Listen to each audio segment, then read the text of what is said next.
ఏది అయినా రుచి ఆచి చికెన్ మసాలా. ఆచి చికెన్ మసాలా. మహిళా సభ్యుల మధ్య ఆరోపణలు ప్రత్యారోపణలతో తెలంగాణ అసెంబ్లీ దద్దరిల్లింది. నీళ్ల అంశంపై మొదలైన మాటల యుద్ధం నిప్పుల వానగా మారింది. విమర్శలు, వాటికి కౌంటర్ల నుంచి పరస్పర రాజకీయ చరిత్ర తవ్వుకునే వరకు సీన్ వెళ్ళింది. కాంగ్రెస్ లో మీరు పుట్టారా అని ఒకరంటే, పుట్టకపోయినా పార్టీకి నేను కాపాడుకున్నాం అంటూ మరొకరు కౌంటర్ ఇచ్చారు. ఈ హోరాహోరీ మాటల రగడ ఏ రేంజ్ లో ఉందో మీరే చూడండి.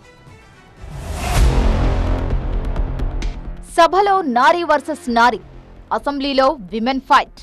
గతాన్ని తవ్వుకున్న మహిళా నేతలు. వాడివేడిగా సాగుతున్న తెలంగాణ అసెంబ్లీ బడ్జెట్ సెషన్లో అతివల మధ్య ఆసక్తికర పోరు నడిచింది. అధికార పక్షం నుంచి సీతక్క, ప్రధాన ప్రతిపక్షం నుంచి కవితారెడ్డి, సునీతా లక్ష్మారెడ్డి. ఇంకేముంది, మాటకు మాట పేలింది తూట అన్నట్టుగా సాగింది వాగ్వాదం. రాజకీయంగా ఆయా నేతల పుట్ట పూర్వతరాల దాకా వెళ్లిపోయింది మ్యాటర్. వ్యవహారం ఎక్కడి దాకా వెళ్లిందంటే, అప్పుడెప్పుడో జరిగిన పార్టీ ఫిరాయింపుల ముచ్చట ఇప్పుడు మరోసారి తెర మీదకొచ్చింది. కాంగ్రెస్ లో పుట్టి పెరిగినట్టు సీతక్క మాట్లాడుతున్నారంటూ సబిత చేసిన వ్యాఖ్యలు దుమారం రేపాయి. నేను ఆ పార్టీలో ఉన్న రోజులు పార్టీకి పనిచేశానా లేదో ఒకసారి ఆలోచించండి. ఎస్, పార్టీ మంచి చేసింది అన్నప్పుడు పార్టీ చేసిన నష్టం కూడా చెప్పుకుంటాం అధ్యక్ష. నా మీద 5 సిబిఐ కేసులు, రాజశేఖర రెడ్డి కుటుంబాన్ని కొట్టడానికి నా మీద పెట్టలే అధ్యక్ష. నేను ఒక్క మాట మాట్లాడానా? నాకు టికెట్ ఇవ్వకపోయినా నేను మాట్లాడానా? ఎందుకు అధ్యక్ష? తను కాంగ్రెస్ పట్ల పుట్టి పెరిగినట్టు తనే మీద వేసుకొని మాట్లాడేసింది, నాకు అర్థం కాలేదు. అయితే సబితారెడ్డిపై వ్యాఖ్యలకు అదే స్థాయిలో కౌంటర్ ఇచ్చారు మంత్రి సీతక్క. వేరే పార్టీ నుంచి వచ్చినా తాము కాంగ్రెస్ ను కాపాడే ప్రయత్నమే చేశామని చెప్పారు.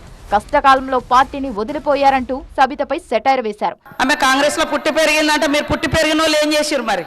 సరే, మేము బయట నుంచే వచ్చినాం, కానీ మేము కాపాడాలనే ప్రయత్నం చేసినాం. ప్రతిపక్షంలో ఉన్నదాన్ని మేము పారిపోలే అధ్యక్ష. ఇవాళ వారు అన్నారు కదా కేసు పెట్టిరని. కేసు పెట్టిన తర్వాత కూడా మీరు కాంగ్రెస్ తరఫున ఎమ్మెల్యేగా నిలబడి, ఎమ్మెల్యే అయినాక మిమ్మల్ని ఓడించాలనే ప్రయత్నం చేసిన పార్టీలోకి పోయి మీరు మంత్రి అయ్యారు. మగవల మధ్య ఈ మాటల మంటలు పెట్టింది మాత్రం నీళ్లు. ఎక్కడైనా నీరు మంటల్ని ఆర్పుతుంది, అసెంబ్లీలో మాత్రం అగ్గిరాజేసింది. తాగునీటి సరఫరాలో జాప్యం జరుగుతోందంటూ సునీతా లక్ష్మారెడ్డి చేసిన వ్యాఖ్యలతోనే జగడం మొదలైంది. ఇటీవల నీటి సరఫరా జరగని ఓ సంఘటనకు సంబంధించి సబితారెడ్డి సోషల్ మీడియాలో పెట్టిన వీడియోను సభలో మంత్రి సీతక్క ఉదహరించడంతో రచ్చ పెరిగింది.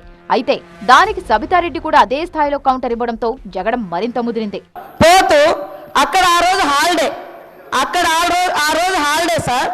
ఆ పిల్లలు ఆల్రెడీ పైప్ లైన్ తోటి, నా దగ్గర వీడియో కూడా మీరు చూపిస్తా, తెల్లారి వాళ్ళతో రిజైనర్ కూడా ఇప్పించిన. నీళ్లు పట్టారు, నీళ్లు నింపుకున్నారు.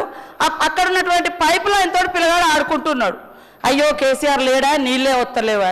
ఎటుపోతాయి? చేసినటువంటి వ్యవస్థ ఎటుపోతుంది? నేను వీడియో కూడా చూపెడతా. మాకు ఎందుకు ఆవేశం వస్తుందంటే, వాళ్ళ మీద ఇంత మాకు గౌరవం ఉండే, అరే ఇంత ఘోరంగా అబద్ధాలు ఎందుకు మాట్లాడతారు వీళ్ళని కోపం వస్తుంది మాకు. అంతారం అనే విలేజ్ అధ్యక్ష, నేను మాట్లాడిన రోజు డేట్ కూడా తీసుకొని, అక్కడే సెక్రటరీ ఉన్నాడు, అక్కడే వెళ్తుంటే చిన్న పిల్లోడు బిందెలో నీళ్ళు పడుతున్నాడు అధ్యక్ష. కొంచెం దూరం వెళ్ళి మళ్ళీ వెనక్కి వచ్చాను. బాధ్యత ఉంది కాబట్టి వెనక్కి వచ్చాను. ఏం బాబు ఎందుకు పట్టుకుంటున్నావు నీళ్ళు అంటే, నల్ల రాక 1 వీక్ అవుతుందమ్మా అన్నారు. ఇమీడియట్గా ఆఫీసర్స్కి ఫోన్ చేశాను అధ్యక్ష. ఏదో రిపేర్ ఉంది అందుకే రాలేదమ్మా అన్నారు. అమ్మ, వ్యవస్థలో లోపాలను ఎత్తి చూపిస్తాం, అంతే తప్పిస్తే మీ మీద వ్యక్తిగతంగా కాదు ఇక్కడ. మిషన్ భగీరథ నల్లా నీళ్లతో మొదలైన జగడం కాస్త కళ్యాణ లక్ష్మి పథకం దాకా వచ్చింది. అధికారం కోల్పోయిన అసంతృప్తితో తనపై విమర్శలు చేస్తున్నారంటూ సబితారెడ్డి, సునీతారెడ్డిల తీరును తప్పుబట్టారు సీతక్క. కానీ ఎప్పుడున్నా కూడా, ఎక్కడున్నా కూడా కట్టుబడి ఉన్నాం అధ్యక్ష. అదే విధంగా కమిట్మెంట్ తో ఉన్నాం అధ్యక్ష. అక్కడ నుంచి పార్టీ చేంజ్ కాగానే మేము ఇవన్నీ మారిపోయినాయంటే మేము ఎందుకు మారినామో చెప్పాలి కదా అధ్యక్ష. ఎందుకు మారినామో మరి వాళ్ళందరికీ తెలుసు.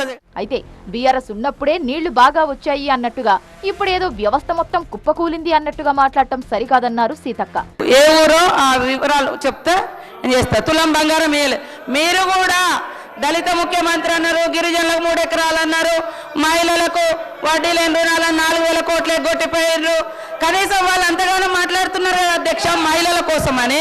వీళ్ళ మొదటి గవర్నమెంట్లో మహిళలు ఒక్కరు కూడా మంత్రే లేదు. కాబట్టి నాకు దయచేసి సునీతమ్మ గారు, మీరు ఎవరికి ఆ కళ్యాణ లక్ష్మి రాలేదో నాకు వివరాలు ఇస్తే తప్పకుండా వెంటనే ఎందుకు ఆపిండో అధికారి ఆయన మీద యాక్షన్ తీసుకుంటాం. ఇమీడియట్లీ ఆ డబ్బులు ఇప్పిస్తాం. తులం బంగారం ఇంకా స్టార్ట్ చేయలే.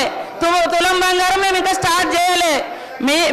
మీరు కూడా చాలా వాగ్దానాలు చేసి అసలే 10 ఏళ్ళు కూడా చేయకుండా పోయారు. మాకు ఇంకా టైం ఉంది, మేము వాటికి ఏమేమి చేయాలనే చేస్తాం.